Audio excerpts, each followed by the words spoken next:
அன்பார்ந்த இறைமக்களே, கிறிஸ்துவின் மறுப ஜபக்குழுவின் வாயிலாக இன்று உங்களை சந்திப்பதில் நான் பெரிய மகிழ்ச்சி அடைகிறேன். மக்களை, சந்தோஷமாக இருக்கீங்களா? நிறைவாக இருக்கீங்களா? மகிழ்ச்சியாக இருக்கீங்களா? மன அமைதியாக இருக்கீங்களா? மக்களை, இன்றைக்கி என்ன நாள்? புனிதருடைய நாள். மனிதர்கள் புனிதராக மாறிய நாள், அப்படி தானே?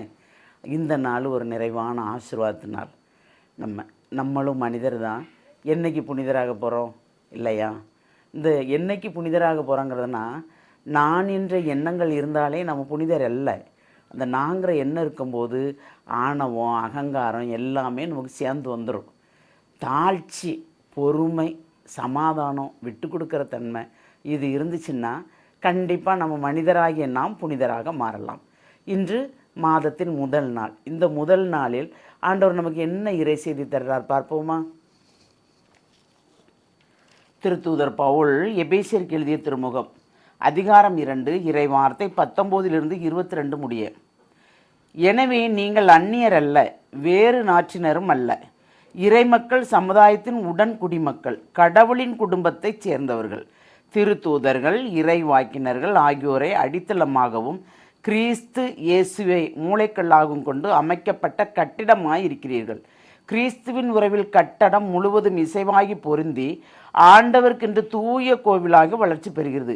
நீங்களும் அவரோடு இணைந்து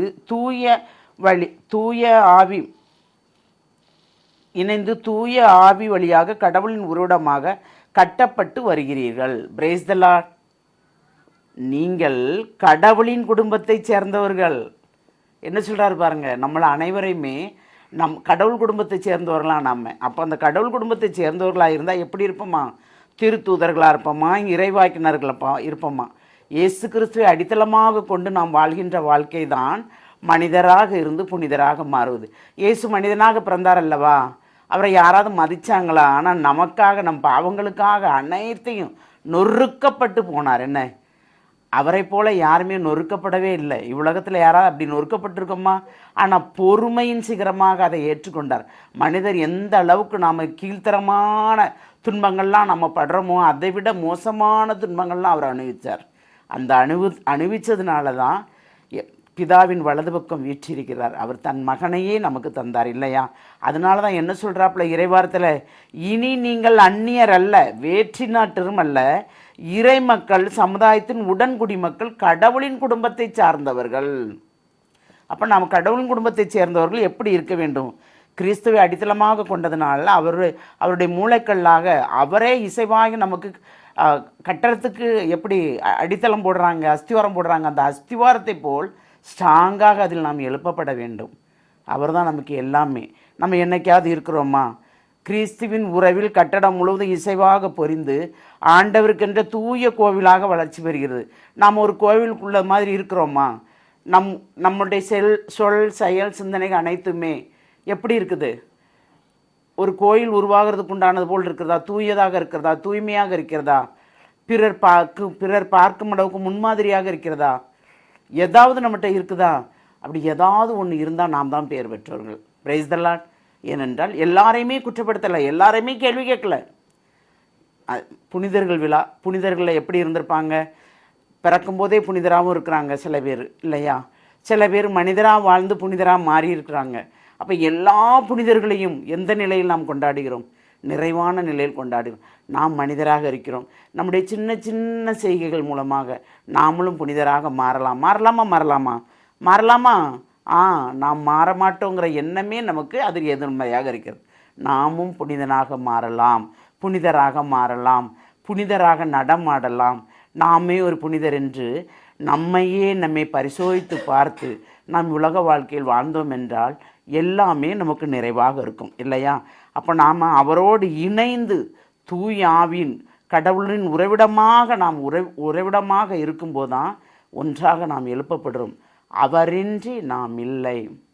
எதை செய்தாலும், என்ன பேசினாலும் இறை சித்தம் என்று நாம் அவரிடம் ஒப்படைக்கும் போது, ஏனென்றால் நம்மளை கவனித்து கொண்டு இருக்கிறார்.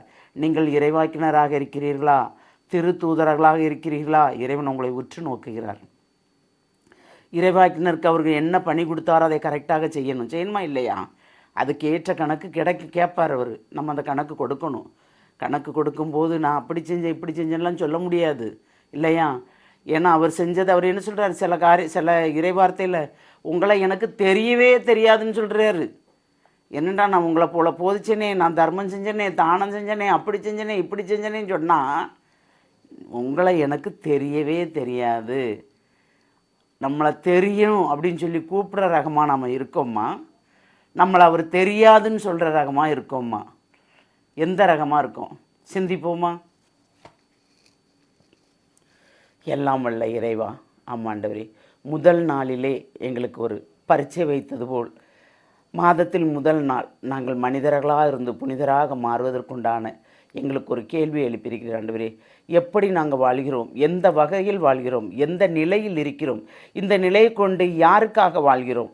ஆமாண்டவரே, இதுவரைக்கும் நாங்கள் யாருக்காக வாழ்ந்தோம் எங்களுக்கே தெரியவில்லை என்ற சிந்தனையோடு தான் நாங்கள் இருக்கிறோம் ஆண்டவரே. இனி நாங்கள் எப்பொழுதுமே எங்கள் சுயத்தை நாங்கள் சோதித்து பார்த்து உம்மோடு இணைந்து வாழ்வதற்குண்டான வல்லமை நீர் தர வேண்டும் ஆண்டவரே. அந்த வல்லமை நீர் தரப்போர் அந்த கிருபைக்கு நன்றி கூறி மனிதரையாகிய நாங்கள் அனைவரும் உம்முடைய கரத்துக்குள் வருகிறோம். எங்களை நீர் புனிதராக மாற்றப்போர் அந்த வல்லமைக்கு நன்றி கூறி எங்களை முழுமையாக உம்முடைய இரக்கத்துக்குள் ஒப்புக் கொடுக்கிறோம். ஜெபம் கேட்கும் நல்ல பிதாவே, ஆமேன், ஆமேன், ஆமேன்.